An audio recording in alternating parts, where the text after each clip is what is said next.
사부하고 결론 부분이 남았는데 말하자면 이런 거예요. 이제 겁주는 거죠. 인류가 지금 이런 절제절명에 위험한 순간에 섰으니 좀 각성들 좀 하라. 그런 의미가 있습니다.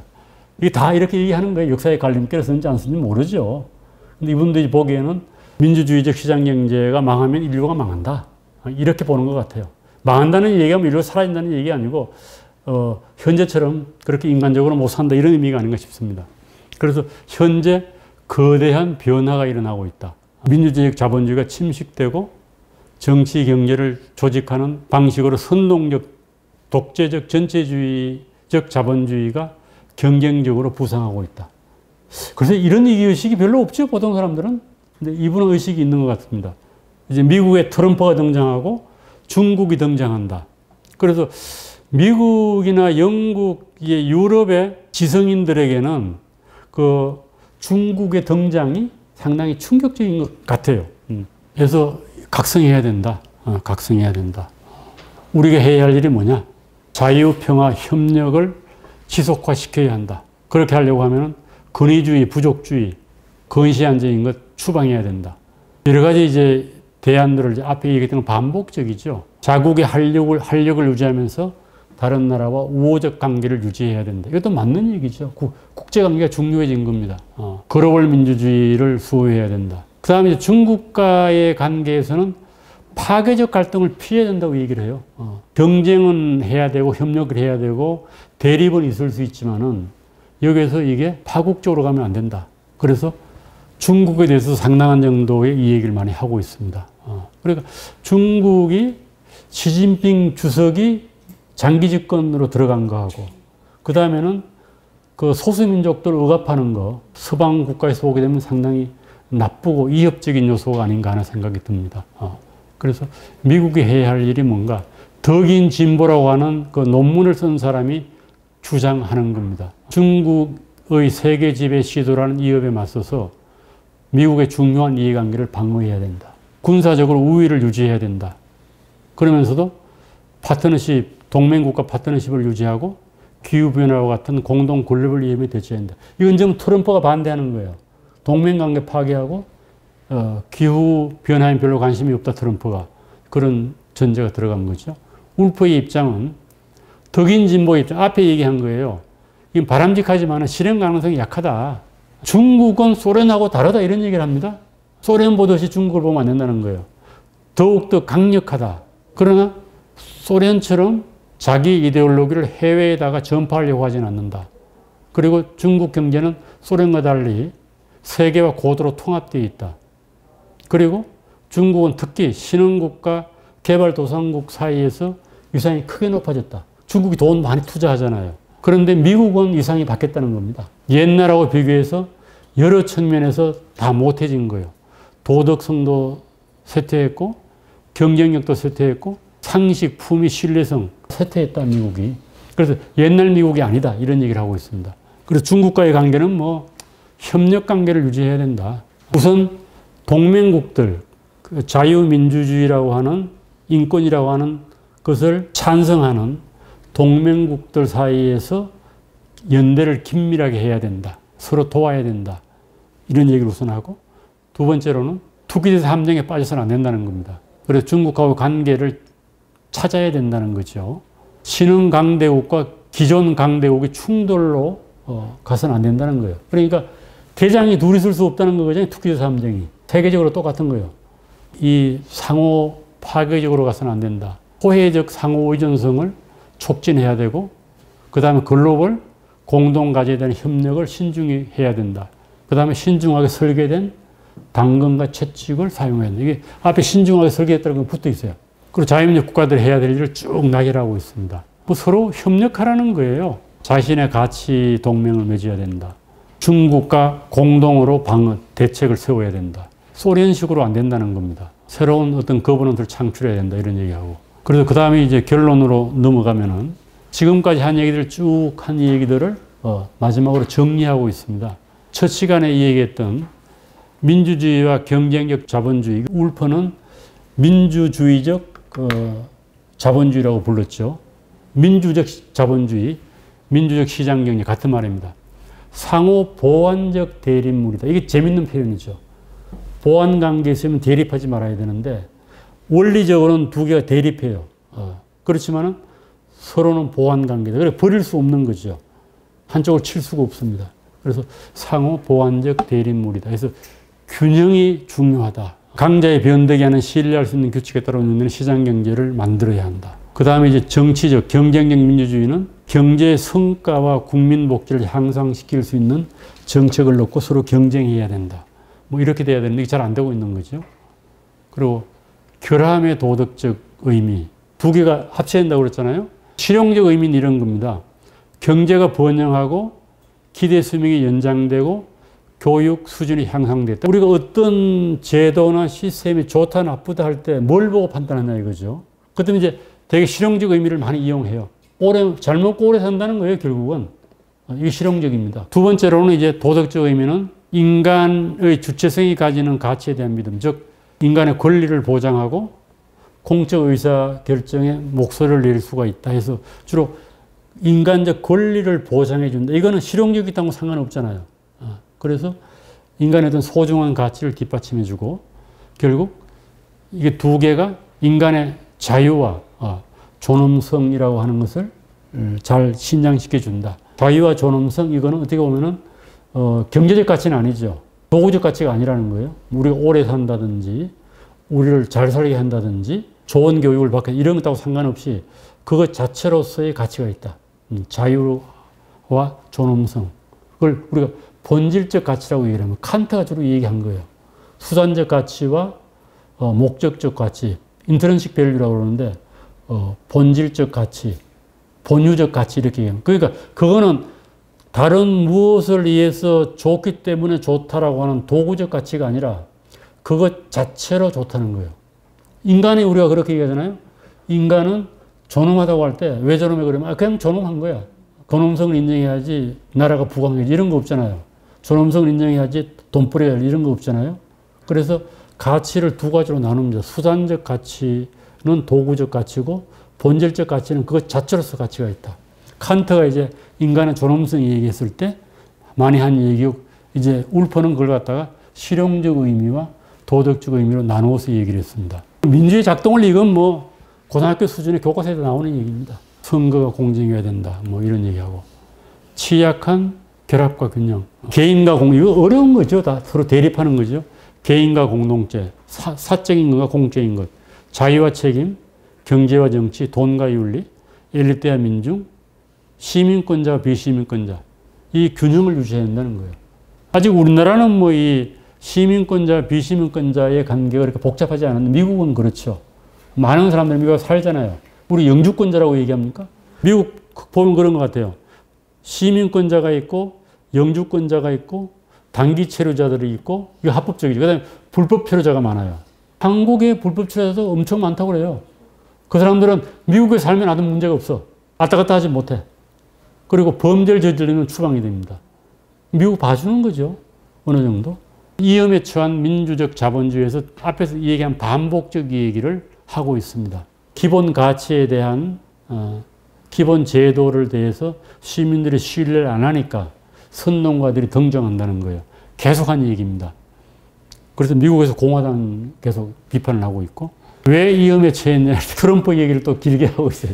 트럼프가 국수주의 외국인 혐오 개인 숭배 기반에서 당선됐을 때 자유주의 민주주의에 가한 위험은 분명했다. 트럼프가 한 잘못, 동맹, 다자주의, 국제규칙, 과학, 진실, 기후변화의 현실을 거부했다. 더 놀라운 것은 2020년 팬데믹이라는 비참한 재난을 겪은 후에도 그는 46.8%라는 득표율을 기록했다. 이거 말도 안 된다는 거예요. 선거를 도난당했다. 그 얘기. 그래서 2021년도 국회의사당 석벽 사건. 트럼프를 아주 나쁘게 보고 공화당까지 이제 트럼프한테 맡겼다는 거예요. 왜 이렇게 되었는가 해서 앞에서 얘기했던 걸 또 반복적으로 얘기하고 있습니다. 결국은 트럼프는 선동주의 정치가고 그 선동주의 정치가에게 표를 몰아줘가지고 대통령으로 만든 그런 것은 뭐야? 그 선동주의 정치가 맥히는 현실이 문제다. 이런 얘기가 되겠죠. 물론 트럼프도 문제지만은 현실도 문제가 있다. 그래서 불평등, 불안감, 소외감, 감당할 수 없는 변화에 대한 두려움, 불공정에 대한 의식이 커져서 시민들이 공황 상태에 빠진 거 아닌가 이런 우려를 하고 있습니다. 그래서 어떻게 할 것인가? 이거 뭐 간단한 얘기, 아까 정치 경제 얘기했는데 엘리트와 시민의 역할이 있다. 그런데 대책이 없어요. 시민의 역할을 인정하면. 시민 교육을 시켜야 된다. 민주 시민 교육을 시켜야 된다. 그 뭐 언제 하세월 아니겠어요? 엘리트는 무엇보다도 공화국과 시민 복지에 대해서 책임을 져야 한다. 뒤에 공화국 얘기가 나와요. 그러면은 민주주의적 자본주의하고 공화국의 관계가 또 있는데 그건 논의를 안 하고 있고 그냥 공화국이라는 말이 그냥 자연스럽게 나옵니다. 우리나라도 그렇잖아요. 대한민국 민주공화국이다. 이제 이 얘기하고는 철학적으로는 좀 달라요. 자유주의 전통하고 공화주의 전통이 다릅니다. 그래서 20세기에 특히 1990년대에 이 공화주의 논쟁이 많이 있었는데 그때 공화주의는 자유주의를 비판하면서 나왔습니다. 학술사적으로 그렇다는 거예요. 그래서 자연스럽게 이제 이 공화주의하고 자유민주주의를 결합하는 것은 좀 이론적으로는 상당히 문제가 있습니다. 그래서 이것도 상당히 복잡한 정치 철학적이 숨어 있는 거죠. 우리가 보수주의하고 자유주의하고 그렇듯이 민주주의와 공화주의, 자유주의를 어떻게 볼 거냐라고 하는 철학적은 좀 다릅니다. 겹치는 부분도 있어요. 그러나 대립되는 측면도 있습니다. 거짓 대신 정직, 탐욕 대신 정직. 이건 뭐 목사님 같은 소리 아니에요?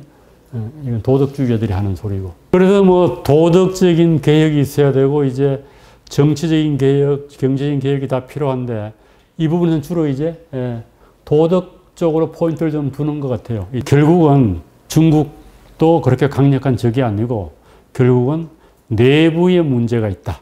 미국 내부에.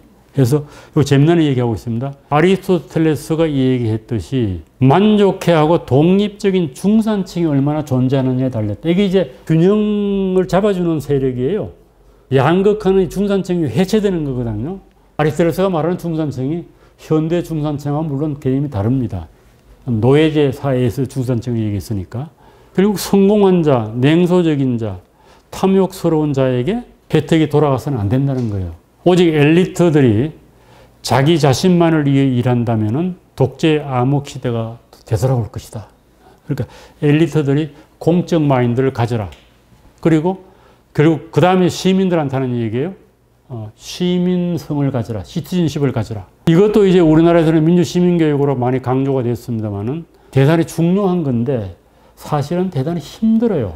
교육을 통한 변화인데. 그래서 영국에는 시민성 교육이라는 과목이 중고등학교에서 필수가 된 적이 있어요. 그건 국회에서 합의를 봐가지고. 시티즌십 교육이라고 해서. 우리나라도 어떤 방식으로든지 해봐야 되겠는데 우리는 소비자, 노동자, 사업주, 예금자, 투자자 입장에서 생각하지 말고 뭐예요? 시민으로서 생각을 해봐야 된다. 사람들을 하나로 묶어주는 공통성을 시민성에서 찾고 있습니다. 이걸 강조한 게 아리스토텔레스예요. 개인이기 이전에 먼저 시민이어야 한다. 그래서 도덕교육을 시민교육 앞에 놨습니다. 아리스토텔레스는. 시민교육을 먼저 시켜야 된다는 거예요. 물론 이제 그 당시 아테네는 공동체였으니까 그런 얘기를 했겠죠. 그래서 시민들 사이에 끈이 끊어지면은 민주정치가 무너진다고 보는 겁니다. 민주정치가 무너지면 그 자리에 과두정치, 전제정치, 노골적인 독재, 오토크라시, 독재정치가 들어온다. 미국도 지금 그 논의가 있더라고요. 포린 어페어스인가 보니까 데모크라시인데 오토크라시라고 나왔어요. 그래서 물론 이제 그때 오토크라시가 뭐 북한과 같은 그런 건 아니겠지만 상당히 민주주의의 위기에 대한 그런 경각심이 강한 것 같아요. 충만한 삶을 누리기 위한 동료 시민의 능력에 더 관심이 있어야 한다. 옆을 좀 보라는 얘기죠. 시민이 번영할 수 있도록 경제를 만들고자 하는 의욕이 있어야 한다. 열린 토론과 상호 관용의 자세에 대한 충성심이 있어야 한다. 최근에 주장되는 로열티예요, 로열티.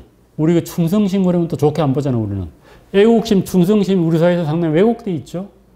충성 해가지고 한때. 지금이 무슨 임금이 있는 시대냐, 충성하게 그러는데, 로열티예요.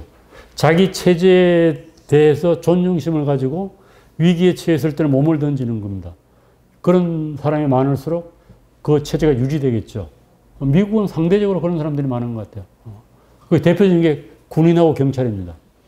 체제를 뒷받침하는 세력, 군인과 경찰에 대한 존경심이 없는 나라, 위험한 나라입니다. 시민성 개념이 의미하지 않는 것에서 뭘 생각나는 게 하게 하면은 옛날에 영국의 그 어떤 보수당의 당수가 내가 믿는 것하고 믿지 않는 것이 있었어요. 믿는 건 15가지인가? 10몇 가지. 안 믿는 것 3가지. 내가 병든 것은 다른 사람이 건강하기 때문이라고 믿지 않는다. 그거 믿으면 안 돼요. 내가 가난한 것은 다른 사람이 부자이기 때문이다. 내가 좋은 교육을 못 받는 것은 다른 사람이 좋은 교육을 받았기 때문이다. 이건 안 믿는 거야. 그거를 연상하게 하는 거예요. 이거 시민성 개념이 의미하는 거네요.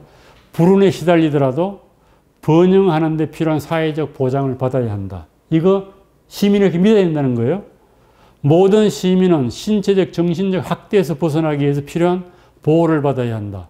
모든 시민은 자신의 집단적 권리를 보호하기 위해서 다른 근로자들과 협력할 수 있어야 한다. 모든 시민, 특히 성공한 시민은 이런 사회를 유지하기 위해서 필요한 충분한 세금을 납부하리라는 기대에서 어긋나서는 안 된다. 세금 내라는 거야. 이게 시민성 중에 들어갔습니다. 그리고 기업하는 사람들은 사회의 의무가 있음을 자각해야 된다. 기업의 사회적 책임이에요. 주주에게만 책임이 있는 게 아니라는 얘기죠. 시민은 누가 자국에서 일할 수 있는지, 누가 시민권의 의무 및 권리를 공유할 자격이 있는지를 결정할 권리가 있어야 한다. 이거는 미국의 얘기입니다. 그래 이민을 어떻게 받을 것이냐 이런 사람한테 대한 결정권을 시민이 가져야 한다. 그리고 가장 부유한 사람들뿐만 아니라 모든 시민의 정치에 영향을 미쳐야 한다. 정책은 모든 사람을 위한 안전망을 보장하면서 활기찬 중산층을 창출하고 유지하기 위한 노력을 해야 한다. 이것도 우리나라 뭐 정당들이 하는 얘기예요. 중산층을 확충하겠다는 얘기 하잖아요. 이건 또 이제 미국의 얘기죠. 인종, 민족, 종교, 성별과 관계없이 모든 시민은 국가와 법에 따라 평등한 대우를 받아야 한다. 그래서 평등한 대우를 못 받으니까 정체성의 정치가 나온 거예요. 미국은 정체성 정치라는 아이덴티티 폴리틱스라는 게 있잖아요. 그런데 거꾸로 아이덴티티 폴리틱스는 정체성 정치는 사회를 분열시키는 게 미국이에요. 그게 사회가 분열되고 있잖아요. 우리나라 좀 그렇죠. 페미니즘 가지고도 갈라져 있잖아요, 지금. 그게 정체성의 정치거든요. 우리나라는 뭐 이 인종, 민족, 종교에 대해서는 뭐 크게 문제가 없는데 성별은 지금 상당한 갈등 관계가 있습니다. 그리고 기후변화에 신경 써야 된다. 인간은 개인적으로뿐 아니라 집단적으로 행동해야 한다. 민주주의 안에서 함께 행동한다는 것은 시민으로서 행동하고 생각한다는 것을 의미한다. 해가지고 대단히 그 시민이 지켜야 할 것을 상당히 여러 개를 나열해 놓고 있습니다. 그래서 우리의 의무에서 현재의 위기를 깨닫고 이것을 극복하기 위해서 노력하는 것이 우리의 의무다. 싸워야 한다는 거예요. 이건 제일 마지막 구절입니다. 지금은 거대한 두려움과 희미한 희망이 공존하는 순간이다. 우리는 위험을 인식하고 희망을 현실로 바꾸기 위해 싸워야 한다. 대단히 전투적이죠. 우리가 실패하면 정치적 자유와 개인의 자유라는 빛의 세상에서 다시 한번 사라질 수 있다. 그래서 겁주는 거가 아니고 위험을 경고하는 겁니다. 그래서 자각을 하고 모든 사람들이 노력을 해라. 시민은 시민성을 가져야 하고 엘리트들은 자신의 이익이 아니라 공적 의무감을 가져야 한다. 그게 핵심인 것 같아요. 두 개가 다 잘 안 되고 있다. 시민들은 먹고 살기 바쁘고 엘리트들은 자기 이익 챙기기에 바쁘다. 이게 마틴 울퍼가 우려하는 바입니다. 그런데 어떻게 그렇게 할 수 있지에 대해서는 대책이 없어요. 시민성 없는 사람들은 어떻게 시민성을 갖게 하고 공적 마인드 없는 사람들한테 어떻게 공적 마인드를 갖게 할 수 있을까? 이것도 고민해 볼 문제인데 뚜렷한 대책은 없습니다. 감사합니다.